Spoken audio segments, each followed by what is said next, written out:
Good morning. Once again, I am Mrs. Akeredolu Tolani Blessing. Today, we are looking at site clearance under QTS 105, which is building construction and materials. We are looking at site clearance.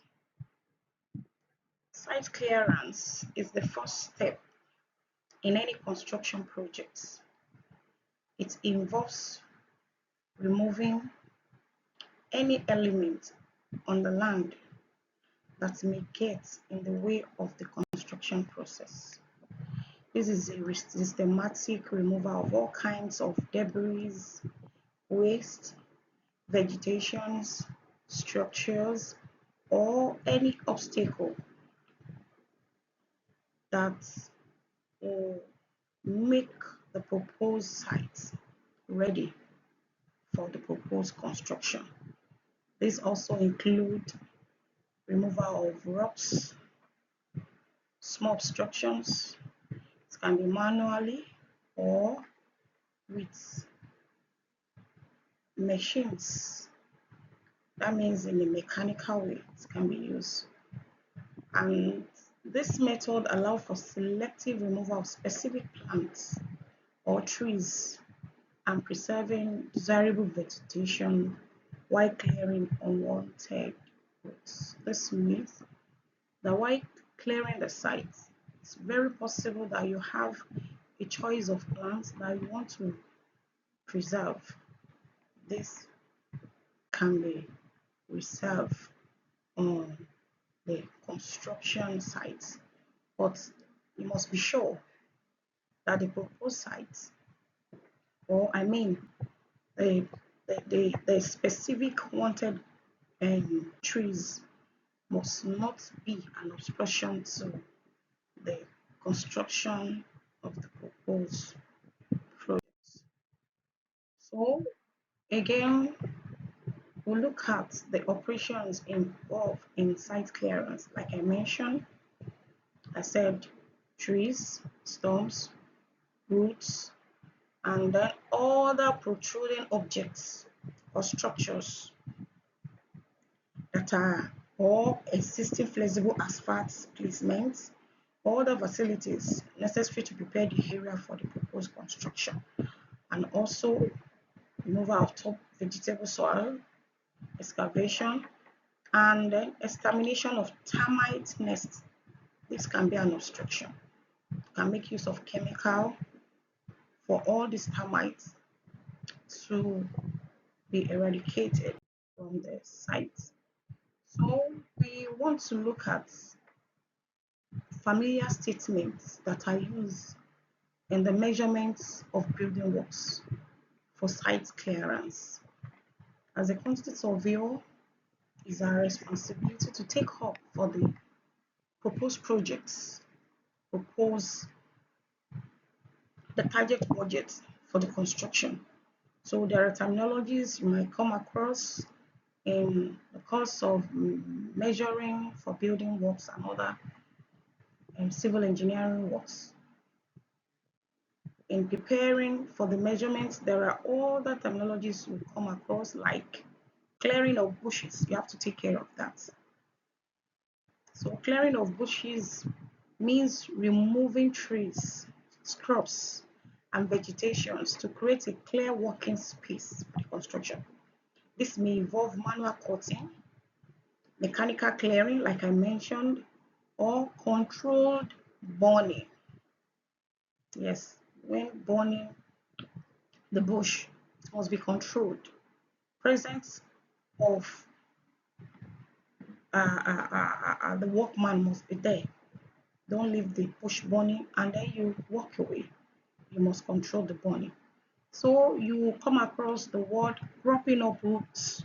That means extracting trees, stumps, roots, and other organic matter to prevent regrowth and ensure stable ground condition. And also you come across the word top vegetable soil excavation. This is the stripping the upper layer of soil. There are loose soil that need to be excavated to have a stable ground to receive the construction work. So this contain organic materials which is unstable for construction. It has to be removed and can be stockpiled for landscaping or agricultural uses. So when you hear topsoil vegetation and vegetation soil excavation, you should know that it's removing the top layers of soil for it to have a stable ground for construction, and it can be piled up and be used for landscaping or for agriculture. Then another word you can come across in measurement of building works is reduced soil excavation. Excavating the site to the required formation level by removing excessive soil and unwanted material to create a stable base, like I said. And also you can come across reduced level excavation. That is the lowering of the ground level to match the design, the specification, to ensure uniformity and proper foundation support. And then we come across the word dewatering. Dewatering means removing excessive water from the site using pumps, using drainage channels or sumps to maintain dry and stable condition during construction. And also you have extermination of termite nests. This is the treating the soil with anti-termite chemicals to prevent infestation that could damage wooden structure and underground utilities. That must be ensured. So doing all this ensure a stable and safe foundation for construction. It reduces risk and improving long-term structure integrity. And then they will have the detailed explanation of this. Will have the attached videos which make you to have better understanding on this subject. Now we want to look at setting out of a simple building. Setting out of a simple building. When a building is proposed and the construction, the document for the proposed building is in place, there we have the specification, we have the architect drawings, we have the condition of contract and all the documents that will be needed. So now bringing it to the real image of building on the construction site, you must have to start by setting out of that same building on the real land. So what is setting out? Setting out of a building refers to the process of transferring the dimensions and layout of a proposed structure from the architectural plans to the actual construction site. Setting out is the critical initial process in construction projects that accurately position all structural members by establishing reference grids and placement points using surveying instruments like levels. We use theodolites, make use of tapes and sticks. And this phase begin with a detailed assessment of sites to understand its topography. You understand the boundary of the site and other any existing structures or obstacle. You can't just walk into the site to start the setting out. You must have been there to check the topography, the level, the boundaries of the building, which are being carried out sometimes by land surveyors. And also we have other type of setting out of building. Here we have simple building, using the builder square or the 3-4-5 methods. And then we look at how to check their accuracy. Steps in setting out a simple building. This is a simple testing setting out, how you can set out your building on the floor using line, using pegs, using other necessary things. The first step is to establish a reference point. When you have your drawing with you, you have every necessary setting out tools. When you get to a site, you must be able to have a reference point. That is a point at the edge where you can start the measurement from. You must have a reference point. You can't have a reference point at the middle of the site. It must be by one of the edges. Looking at this architectural building, you must know this is the right place to set my reference point. So what this is saying is you have to identify and mark the boundary line of the site using pegs and string lines. Yes, you locate a benchmark or reference point from which all measurements will be taken. And another step is setting out the first line. When you recognize the reference point, your peg have to be inserted there. Then you look at another long side of the building. This will be explained better with the attached video that will be uploaded very soon. So you select one side of the building, that means the longer side of the building, as the reference point, and then place two wooden pegs at each end of this line, and then you run a tight string between them. Give you a better understanding. Whenever I come around, we have to go for the practical of this so that we have a better understanding. So then doing this using the builder square.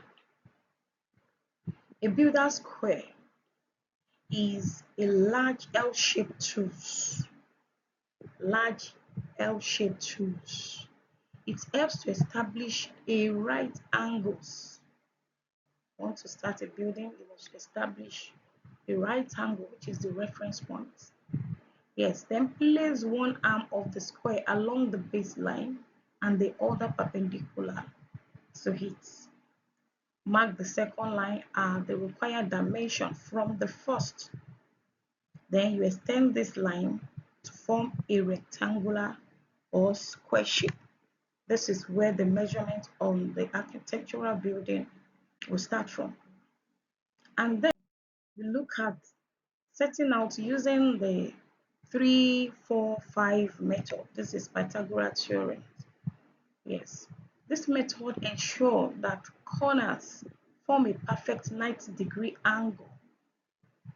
You measure 3 meters along one line from a corner point, and your other line you measure 4 meters along the other perpendicular line from the same corner. Then the diagonal between these 2 points should be exactly 5 meters. Then the line will be adjusted until the measurement is correct using a right angle. Then this needs to be repeated for all the corners to maintain accuracy. Then we look at the checking the accuracy of the setting out. After you have set out the building, you use your peg, your line, all the other tools to set out the building. Yes, you have to check what I have on the site. Is it correct? Yes, you have to check, measure the both diagonal of the rectangle if they are equal, correlating it with the architect's drawing you have with you.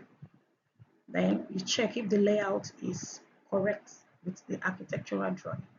Then you look at the corner angles. You use a spirit level or 3, 4, 5 method at all corners to show that the angle are checked properly. Then you cross-check distance with the drawings. Verify that the total length and width of the building match the plan at hand. And again, you will check the peg position. Ensure all pegs and strings line remain on the stop and correctly placed. Then by following all these steps, the building foundation will be correctly set out, which will minimize the construction error. Like I said, we have a better understanding of this whenever we come to class, and we have a video attached to this lecture so that you can have better understanding.